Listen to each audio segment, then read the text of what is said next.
समय पहले की बात है। एक गांव में एक अंधी बुढ़िया रहती थी। वह गणेश जी की परम भक्त थी। आंखों से भले ही दिखाई नहीं देता था, परंतु वह सुबह शाम गणेश जी की वंदनी में मग्न रहती थी। नित्य गणेश जी की प्रतिमा के आगे बैठकर उनकी स्तुति करती, भजन गाती। वह समाधि में लीन रहा करती थी। गणेश जी बुढ़िया की भक्ति से बड़े प्रसन्न हुए। उन्होंने सोचा कि यह बुढ़िया नित्य हमारा स्मरण करती है, परंतु बदले में कुछ भी नहीं मांगती। भक्ति का फल तो उसे मिलना ही चाहिए। ऐसा सोचकर गणेश जी एक दिन बुढ़िया के सम्मुख प्रकट हुए। बोले, माई, तुम हमारी सच्ची भक्त हो। इस श्रद्धा व विश्वास के साथ तुम हमारा स्मरण करती हो, हम उससे प्रसन्न हैं।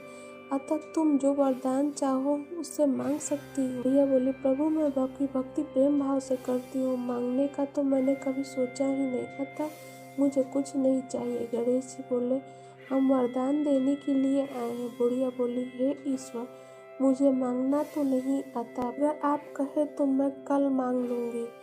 तब तक मैं अपने बेटे व बहू से भी सलाह मशवरा कर लूंगी। गणेश जी कल आने का वादा करके वापस लौट गए।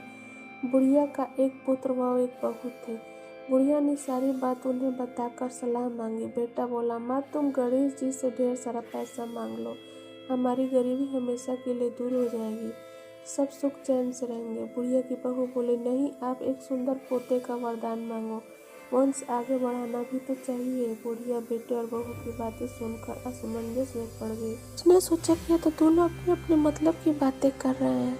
बुढ़िया ने पड़ोसी से सलाह लेने का मन बनाया। पड़ोसन भी नेक दिल थी। उसने बुढ़िया को समझाया कि तुम्हारी सारी जिंदगी दुखों में कटी है, अब जो थोड़ा सा जीवन बचा है वह तो सुख से व्यतीत हो जाए।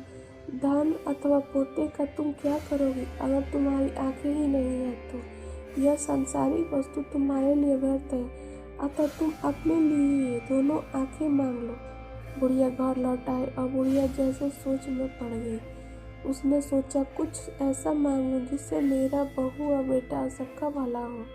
लेकिन ऐसा क्या हो? इसी उद्वेड़तनु में सारा दिन व्यतीत हो गया। बुढ़िया कभी कुछ मांगने का मन बनाती तो कभी कुछ, परंतु कुछ भी निर्धारित न कर सकी। दूसरे दिन जब गणेश जी पुनः प्रकट हुए तथा बोले, आप जो भी मांगो वह हमारी कृपा से हो जाए, हमारा वचन है। गणेश जी के पावन वचन सुनकर बुढ़िया बोली, गणराज, यदि आप मुझसे प्रसन्न है तो कृपया मुझे मन इच्छित वरदान दीजिए।